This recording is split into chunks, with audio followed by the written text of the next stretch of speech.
तो अभी क्या है, इतनी मुश्किल से हमास पैदा किया गया है। भाई हर कोई इंसान आतंकवादी बनने की कैपेबिलिटी नहीं रखता। बेचारे परेशान हो जाते हैं ट्रेनिंग में और इतनी नफरत वो सब करने में। तो जब एक आतंकवाद थोड़ा पनपता है और आप जाकर के आतंकवादियों को ठोक दीजिए, उनके लीडर्स को ठोक दीजिए, तो फिर यूएनएचआरसी को दिक्कत होती है, परेशानी होती है। वो ह्यूमन राइट किसके होते हैं? हमेशा आतंकवादियों के होते हैं, इसीलिए वो खड़े हैं।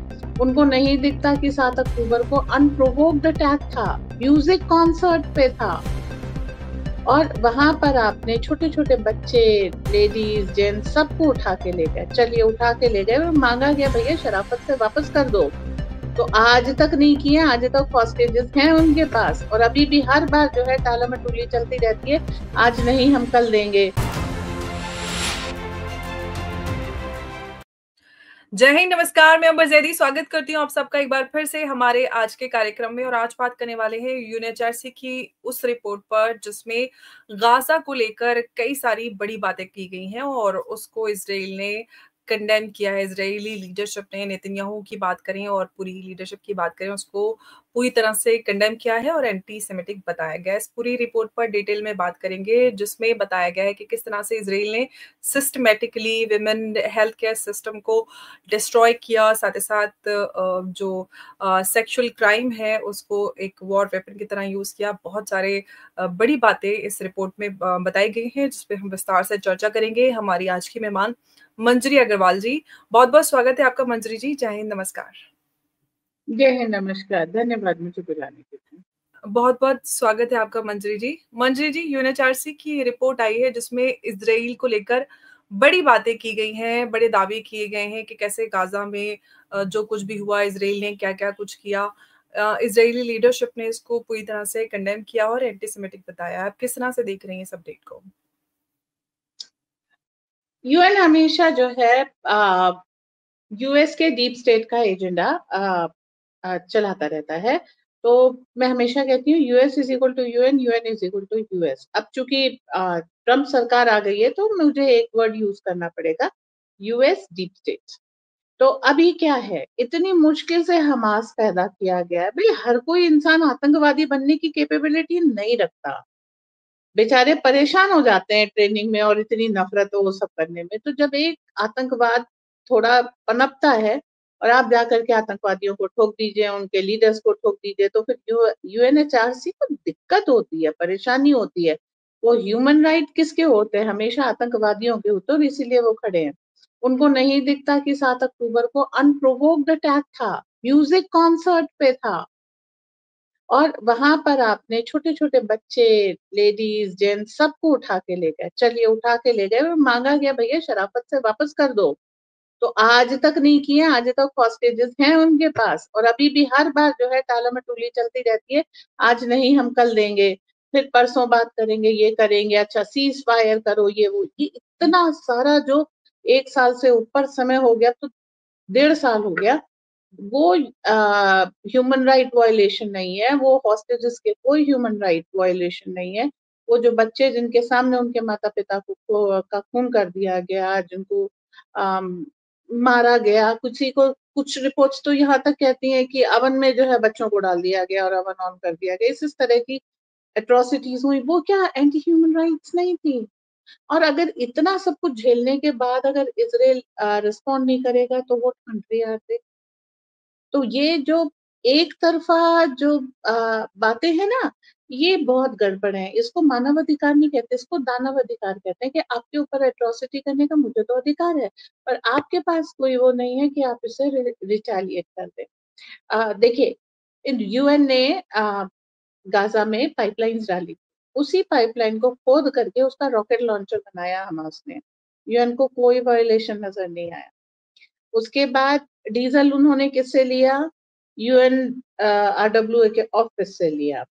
उसके बाद लूटा किसे? यूएन के ऑफिस को, और काफी काम चलाया।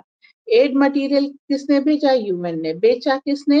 गाजा और हमास के लोगों में। ये सब नहीं दिखता क्या?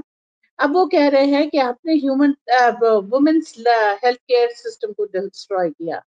भाई साहब, जो हॉस्पिटल है उसके नीचे मिसाइल आपने रखी, वहां से ही मिसाइलें आपने दागी, और उसके बाद अगर रिटेलिएटरी कुछ होगा तो आप कहेंगे यहाँ तो हॉस्पिटल था और आपने जो है उसको डिस्ट्रॉय कर दिया। तो अब मुझे तो ये बहुत हास्यास्पद लगता है, ऐसा कैसे हो सकता है कि बिल्कुल एक तरफ का आपको सब कुछ दिखाई दे और दूसरी तरफ के केस में जो है आप अंधे हो जाएं। तो ये तो एक एजेंडा है जिसके ऊपर यूएन चल रहा है, और इसी के कारण यूएन अपनी वैलिडिटी खो रहा है, और इसी के कारण G20 ब्रिक्स जैसे जो है कंसोर्शियम्स लोअर देशों के वो ऊपर आ रहे हैं। अब ये कहते हैं सेक्सुअल वायलेंस को वेपन ऑफ वॉर की तरीके से यूज किया इसराइल ने, और हमास ने क्या किया था? जो लड़कियां उठा के ले गए थे उनकी आरती उतारी थी। किस किस हालत में वो बच्चे वापस आए हैं, और जो लाशें आई हैं उनका भी आप अगर पोस्टमार्टम कीजिए तो आपको पता लगता है कि what is the degree of atrocity, जो उनके ऊपर जिस लेवल तक के अत्याचार किए गए हैं। तो जो हमास कर सकता है उस लेवल के अत्याचार तो इसराइल ने नहीं किए। अगर आप कंपेयर करें दोनों ही जगह, तो एक चीज तो बिल्कुल साफ हो जाती है कि इनका जो टू स्टेट थ्योरी थी, टू नेशन थ्योरी थी या टू स्टेट थ्योरी थी, वो फेल हो चुकी है। कि जब तक पैलेस्टीन रहेगा, जब वहां पर हमास जरूर रहेगा, और वो अनप्रोवोक्ड अटैक इसराइल पे करते रहेंगे। ये मैसिव था, इसके कारण इसराइल ने रिटेलिएट किया। वरना रोज आप इसराइल में देख लीजिए, कहीं चाकू औरत ने निकाला और पुलिस वाले पे मारने की कोशिश किया, उसमें वो नहीं मार पाई, that is another thing because that person is a soldier. लेकिन अटैक करने की हमेशा कोशिश करते रहते हैं, शांति से ये रहते ही नहीं, ना रहने देते हैं। तो मजबूरी है, क्या किया जाए? कब तक आप फायर लेते रहेंगे? कहीं ना कहीं तो आप रिटेलिएट करेंगे, और जब आपने थोड़ा सा रिटेलिएशन दिया तो यूएन में रोना धोना शुरू हो जाता है। तो एजेंडे का समय जा चुका है, अब टिट फॉर टैट का जमाना है और वही दिया जाएगा। जी। बिल्कुल यूनाइटेड नेशंस की जो यूएनएचआरसी इनफैक्ट कहना चाहिए टू बी प्रिसाइज, ये जो रिपोर्ट है गाजा और इसराइल को लेकर, इसको अनबायस तो नहीं कह सकते, क्योंकि दोनों ही तरफ की अगर आप कोई रिपोर्ट बना रहे हैं ह्यूमन राइट वायलेशन को लेकर, तो दोनों ही तरफ हुए वायलेशन को बराबरी से आपको देखना चाहिए। और इसराइल ने भी इसको बायस्ड और एंटी सेमेटिक बताया है, और हमास के द्वारा किए गए अत्याचार को भी उन्होंने कहा है कि उस पे इस रिपोर्ट में क्यों बात नहीं हुई, और उसको आपने अभी बताया। लेकिन मंजरी जी, हम पिछले कई सालों में हमने कई सारे कॉन्फ्लिक्ट देखे हैं जिसकी वजह से काफी बड़े स्तर पर पूरे विश्व में ह्यूमन राइट वॉल्यूशन हुआ है। यूक्रेन रशिया वॉर की बात करें, जिसको लेकर प्रेसिडेंट ट्रम्प पीस की बात कर रहे थे, और वो पीस डील और पीस समिट चल भी रहे हैं। यूएस रिप्रेजेंटेटिव अब रशिया भी पहुंच चुके हैं, और लगातार रियाद में भी बैक टू बैक 2 समिट्स हो चुकी हैं। और हम अगर इसराइल और इस कॉन्फ्लिक्ट की बात करें, गाजा कॉन्फ्लिक्ट को, तो अब ये सीरिया तक पहुंच चुका है। यूएनएचआरसी का इस पूरे अगर हम कॉन्फ्लिक्ट में रोल देखें तो वो कागजी भर रहा है। इन किसी भी कॉन्फ्लिक्ट को देखें तो कहीं ना कहीं यूएनएचआरसी जो है इररेलेवेंट होता जा रहा है। आप उसके रोल को किस तरह से देखती हैं? इनफेक्टिव साबित हुआ है सारे ही कॉन्फ्लिक्ट्स में, किसी ने नहीं सुनी। यूनाइटेड नेशंस की अपील्स पे अपील हुई, वॉयलेशन बड़े स्तर पर हुआ। हम चाहे गाजा की बात करें, यूक्रेन की बात करें, कहीं इसराइल में देखें, हर तरफ मतलब अनबायसली आप देखें तो वॉयलेशन बड़े स्तर पर हुआ है। War in itself is a human right violation. अब उसमें जो है, इसके बाद अगर आप बाल की 40 खाल निकालने जाएंगे ना, तो I think so it's a stupid exercise. जब आपने लड़ाई शुरू की है तो कहीं ना कहीं कोई ना कोई इम्पैक्ट आएगा ही आएगा, और वो कभी ह्यूमन फ्रेंडली तो हो ही नहीं सकता, इम्पॉसिबल है। तो आप जाएंगे कहाँ? आप उस पॉइंट पे जाएंगे जहां से वॉर शुरू हुई। उसका इंटेंशन क्या था? जी। तो वॉर शुरू की अक्टूबर 7 पे। क्यों शुरू की? क्योंकि आपको जो है जन्नत की याद आ रही थी, आपको हूरें दिख रही थी, ठीक है, आपको जिहाद सूझ रहा था। तो इसके लिए फिर अब आप ये कहिए कि आपके ऊपर कुछ हुआ, आपने शुरू क्यों किया? फिर इतनी सारी टनल खोद करके, कभी इसराइल के इस कोने में निकाल रहे हैं, कभी उस कोने में निकाल रहे हैं, टनल में आप हॉस्टेजेस रख रहे हैं, टनल में आप मिसाइल सिस्टम रख रहे हैं, टनल में आप पूरी जो है एक ब्रिगेड रख रहे हैं, सब कुछ कर रहे हैं। तो वो नहीं दिखता? वो तो अक्टूबर 7 से बहुत पहले बना था, और एक ये टनल गाजा में बनाई गई है, ये यूएन को पता नहीं था? तो अगर आपको लड़ाई नहीं करनी थी और आपको ह्यूमन राइट वायलेशन नहीं करनी, तो ये टनल बनाई क्यों थी? जो चीज फैक्चुअल है, जो चीज प्रेजेंट है कि भाई शुरुआत एक तरफा हुई, हमास की तरफ से हुई, एक बार नहीं हुआ, 1000 बार हुई। अगर आपको नहीं दिखता तो आपको जज बनने का कोई अधिकार नहीं है। वो जो न्याय की मूर्ति ना, जिसकी आंख पे पट्टी है, तो अब वो जो है समझ में आ गया है कि उसको उठा करके फेंक देना चाहिए और जला के फेंकना चाहिए, तो चांसेस खत्म हो जाएंगे कभी दोबारा वो रिटेलिएट कर सके। तो फैक्ट इज अ फैक्ट कि लड़ाई को जिसने शुरू किया है, पूरा ओनस उसके ऊपर जाता है। उसके बाद उसको कितना जोर का रिटेलिएशन मिलेगा, इसके ऊपर आपका कोई कंट्रोल नहीं है। उन्होंने आके 14 मारे, हम भी 14 मारेंगे या 14.5 या 15 मार के फिर चुप हो जाएंगे, ऐसी किसी ने कोई कसम नहीं खाई है और कोई करने वाला भी नहीं है। आप ये ब्लंट इंस्ट्रूमेंट होता है वॉर, और ये तब तक यूज किया जाना चाहिए जब तक अटैकर की विल ना टूटे। और अभी मुझे हमास की विल टूटती हुई नजर नहीं आ रही है। पैलेस्टीन जो स्टेट है, जो वहां के लोग हैं पैलेस्टीनियंस, उनकी जिंदगी उजड़ गई, लेकिन हमास की वो अकड़ आज तक बनी है, सारे हॉस्टेजेस आज भी नहीं लौटाए। तो यूएन तो खैर एक मूर्खतापूर्ण ऑर्गेनाइजेशन है जो एक तरफा एजेंडा को लेकर के चलता है। गुड, सारे देशों को वहां पर अपना रेजिग्नेशन दे करके इसको बेकार ऑर्गेनाइजेशन घोषित करके चले आना चाहिए। जब इनके जो अधिकारी हैं, इनके जो बिग फैट सैलरीज हैं, ये आनी बंद होगी तो होश ठिकाने आएंगे। कितने दिन तक इस बकवास को हम लोग सुनते रहेंगे और उसके ऊपर डिस्कस करेंगे? मोदी जी ने बड़ी लाइन खींचनी शुरू कर दी है, उसको और वो बड़ा करते जाएंगे। ठीक है, 20 प्लस 13 अफ्रीकन कंट्रीज, तो टोटल 33 कंट्रीज का एक समूह बनाया है अच्छी तरीके से, और वो आगे बढ़ता जाएगा। और उसमें सबके लिए इक्वल अपॉर्चुनिटी। अफ्रीका में इतनी एट्रोसिटीज हो रही थी, इतना कन्वर्जन हो रहा था, ये सब कभी ही यूएन को दिखा ही नहीं। उसको तो बस अपना एजेंडा दिखता है। क्यों? जो पैसे देगा हम उसके मंगाएंगे। तो यूएन को तो उठा करके जो है उसकी एक ही जगह है, या तो गटर है या समुंदर है, वहां उठा के फेंक देना इंडियन चाहिए। ओशन में अब इंडियन ओशन में डाल देना चाहिए। गंदा हो जाएगा यार, मेडिटेरेनियन में फेंक दो या अटलांटिस में फेंक मंजी जी, दूसरी चीज एक क्या सवाल और मैं आपसे पूछना चाहती हूँ, ये कि प्रेसिडेंट ट्रम्प की अगर हम बात करें तो उन्होंने गाजा को लेकर ये कहा था कि जितने भी लोग हैं उनको उठाकर हम कहीं और शिफ्ट कर देंगे, लेकिन अभी उन्होंने बयान दिया है कि कोई कहीं गाजा में से कोई किसी को डिस्प्लेस नहीं किया जाएगा, कोई कहीं नहीं जा रहा है। अब समझ में ही नहीं आ रहा कि प्रेसिडेंट ट्रम्प कभी कुछ बोलते हैं, कभी कुछ बोलते हैं, यू टर्न बड़े तेजी से लेते हुए नजर आ रहे हैं। समझ में नहीं आ रहा कि आखिर वो करना क्या चाह रहे हैं। आप किस तरह से देख रहे हैं उनके इस पैटर्न को? Trump is under pressure, that's it. US में जो डीप स्टेट है वो ट्रम्प को मारने की कोशिश कर चुका है, एक नहीं कई बार कर चुका है। तो आपको लगता है कि अभी उसने सर उठाना बंद कर दिया है? डीप स्टेट की पकड़ यूएस की यूनिवर्सिटीज तक है, यूएस के डिफरेंट ऑफिसेस तक है, सरकार तक है, सब जगह है। सो ट्रम्प इज अंडर प्रेशर कि ठीक है, इस काम को थोड़ा सा डिले कर देते हैं, रोक देते हैं, ये कर देते हैं। एकदम मतलब अगर रियल लाइफ पॉलिटिक्स कहा जाए तो it is not like by the book you keep on hammering. Sometimes you have to take a step back, rethink, agree to your opponent. आप अपने उसके क्या कहना चाहिए, अपने विरोधी के साथ कभी कभी आपको अग्री करना पड़ता है, समझौता करना पड़ता है।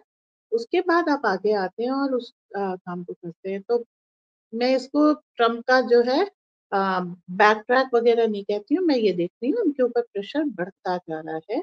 और अगर जल्दी ही इसराइल अपनी इस कॉन्फ्लिक्ट को समाप्त नहीं करता तो ट्रम्प के ऊपर प्रेशर बना रहेगा। प्रेशर जब किसी इंसान के ऊपर होता तो कभी वो सही डिसीजन भी ले लेता, कभी उसको कॉम्प्रोमाइज भी करना पड़ता है, क्योंकि गलत तो कुछ होता नहीं है इस दुनिया में। और सेकेंडली आप ये देखिए ना कि कौन है वो जो हमास को लड़ने के लिए हथियार दे रहा है। Hamas is not a legal force जो अपने हथियार खरीद सके, तो उसको फ्री में हथियार मिल रहे हैं और लेटेस्ट हथियार मिल रहे हैं। तो आप पहले तो उसको डिस्ट्रॉय कीजिए जो हमास को हथियार दे रहा है। वो कौन है? यूएस का डीप स्टेट। तो ये तो यूएस एंड यूएस की डीप स्टेट में एक लड़ाई वहां यूएस चल रही है, वर्सेस एक यूएस हो रहा है, पूरा जो इसराइल और गाजा कॉन्फ्लिक्ट है यूएस वर्सेस यूएस हो गया। तो ऐसे हाँ जी। में कौन जीतने वाला है, कौन सा यूएस डीप स्टेट या फिर यूएस एडमिनिस्ट्रेशन, किसकी जीत होने वाली है? फिलहाल तो कुछ क्लियर नजर नहीं आ रहा है, क्योंकि प्रेसिडेंट ट्रंप ने पीस डील्स की बात की थी गाजा इसराइल को लेकर भी, यूक्रेन और रशिया को लेकर भी। और जैसे यूक्रेन ने मॉस्को पर अटैक किया, ड्रोन्स छोड़े, उसके बाद इसराइल मॉस्को थोड़ा सा पीछे होता हुआ नजर आ रहा है, जिस पर उन्होंने प्रेसिडेंट ट्रंप ने कहा है कि अगर रशिया पीछे हटता है तो खतरनाक अंजाम भुगतना पड़ सकता है। रशिया पीछे हट नहीं रहा है। रशिया में ये कोई डिस्कस नहीं होगा। एक 1.4 मीटर चौड़ा पाइप था, वो पाइप यूक्रेन में अंदर तक जा रहा था। 15 किलोमीटर पहले रशियन सोल्जर्स उसके अंदर घुसे, यूक्रेन में डीप गए, अंदर से निकाल करके उन्होंने पीछे से यूक्रेन के सोल्जर्स को मारा है और चौकी फतह कर ली। Russia is not taking it lying down. बहुत तगड़ी स्टोरी है ये, और बहुत तगड़ा रिटेलिएशन दिया जेलेंस्की के। उसके बाद होश पाक्ता हो गए हैं जिस जी। तरीके का ऑपरेशन किया। एक 6 फीट का आदमी 15 किलोमीटर आधा झुक करके अगर चल रहा है, आप सोचिए क्या विल चाहिए। और उसको जो है वो वहां से निकल के उसके बाद वो एनिमी टेरिटरी में देनो, उनको जल्दी से जल्दी ऑपरेशन का एग्जीक्यूट करके आना है। तो ये एक टेक्स्ट बुक केस है कि आप किस तरीके से कर रहे हैं। उन्होंने 300 ड्रोन दिए किसने? यूक्रेन को। यूक्रेन ने तो नहीं बनाए। तो सवाल ये, पुतिन यही तो कह रहे हैं कि अगर आप यूक्रेन को आर्म कर रहे हैं रशिया के अगेंस्ट, तो you are committing a crime against Russia. Russia के अगेंस्ट गुनाह कर रहे हैं और इसका खामियाजा भुगतना पड़ेगा। और उस केस में ट्रम्प भी एक्शन ले रहे हैं कि ठीक है, अगर यूरोप अपना एक सरफिरापन, एक जिद नहीं छोड़ा, यूक्रेन को आर्म कर रहा है, तो 200% टैरिफ लगाएंगे, किसी की शराब पे लगाएंगे, किसी की वाइन पे लगाएंगे, किसी के प्रोडक्ट पे लगाएंगे, कुछ ना कुछ करेंगे। किसी से कनाडा छीन लेंगे, किसी से ग्रीनलैंड छीन लेंगे। We will not let you live freely कि आप जो है अपनी बकवास करते जाएं। Everybody will face the heat. हर एक को दर्द होगा इस लड़ाई में। तो ना रशिया इसे लाइंग डाउन ले रहा है और ना यूएस इसे लाइंग डाउन ले रहा है। लेकिन आप ये भी जान लीजिए कि डीप स्टेट भी चुप नहीं बैठे। जी, उसने अब अपने ब्रिक्स डील को लेकर मैं आपसे सवाल करने वाली हूँ, क्योंकि अप्रैल जो कुछ एग्जीक्यूटिव ऑर्डर्स प्रेसिडेंट ट्रंप ने साइन किए थे, खासतौर से यूएसएआईडी का, जिसको लेकर डीप स्टेट काफी हद तक एक्टिव रहता है और उसका इस्तेमाल करता है। अब प्रेसिडेंट ट्रंप के पास काफी कम समय है, जिसके बाद जो 90 दिन का समय था, उनको यूएसएआईडी को बहाल करना पड़ेगा। क्या होगा अब? इसमें पता चल जाएगा कि प्रेसिडेंट ट्रंप अगले 4 सालों के लिए एकदम अपने बलबूते पर फैसले ले पाएंगे, यूएस वर्सेस जो मतलब एडमिनिस्ट्रेशन वर्सेस डीप स्टेट वाली जो उन्होंने कदम बीड़ा उठाया था, उसमें कितना हद तक कामयाब हो पाएंगे, वो अप्रैल में पता चल जाएगा। आपको क्या लग रहा है कि किस दिशा में जा रहा है ये पूरा सब कुछ? ऊंट के मुंह में जीरा, वो वाली चीज है डीप स्टेट की फंडिंग बंद करना। डीप स्टेट एक जगह से फंड नहीं होता है। ये आपकी बिल्कुल एकदम कहना चाहिए ना कि बिल्कुल प्रत्यक्ष कागज के ऊपर लिखी हुई एक डील थी। आपने वो जीरे डालने बंद कर दिए, उसको कोई फर्क नहीं पड़ेगा। उसके पास बहुत सारा पैसा है, बहुत सारा गोल्ड है, नारकोटिक्स का नेटवर्क है, आर्म्स का नेटवर्क है। हमास वगैरह को कौन हथियार दे रहा है? डीप स्टेट दे रहा है ना। तो उसका जी। कहीं ना कहीं कुछ ना कुछ बिजनेस चल ही रहा है इन सब चीजों से।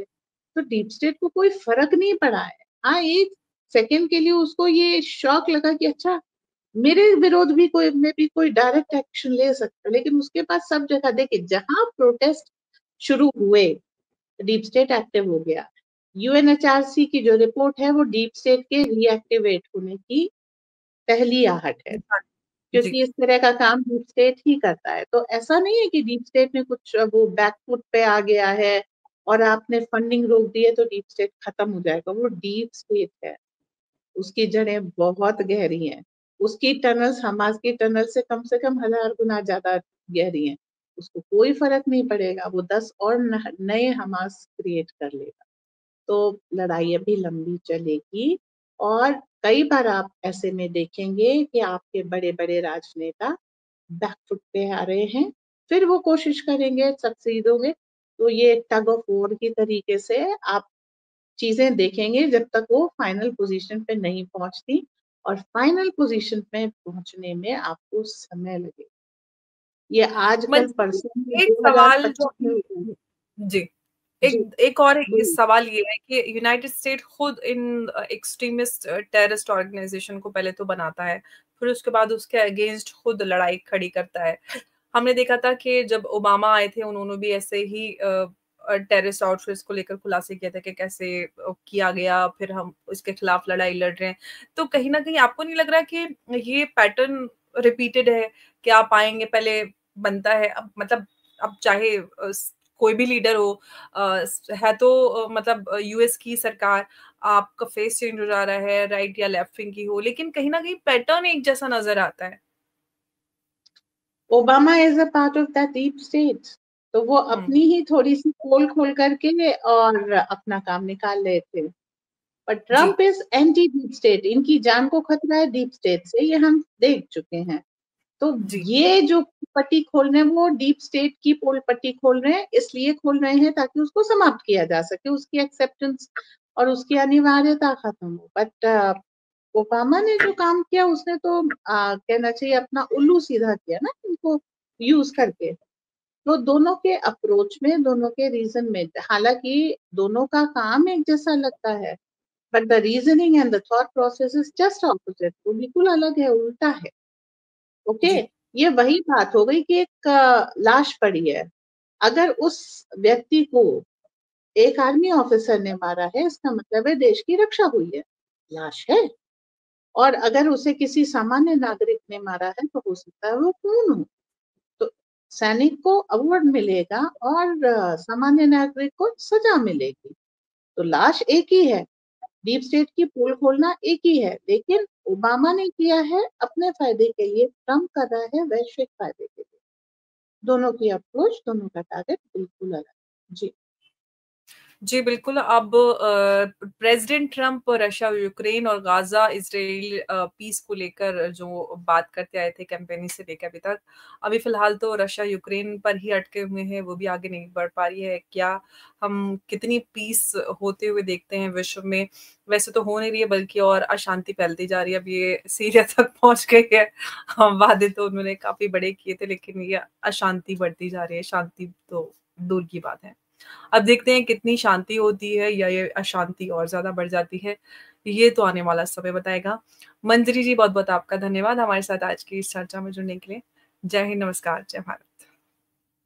जय हिंद, नमस्कार, जय भारत। धन्यवाद।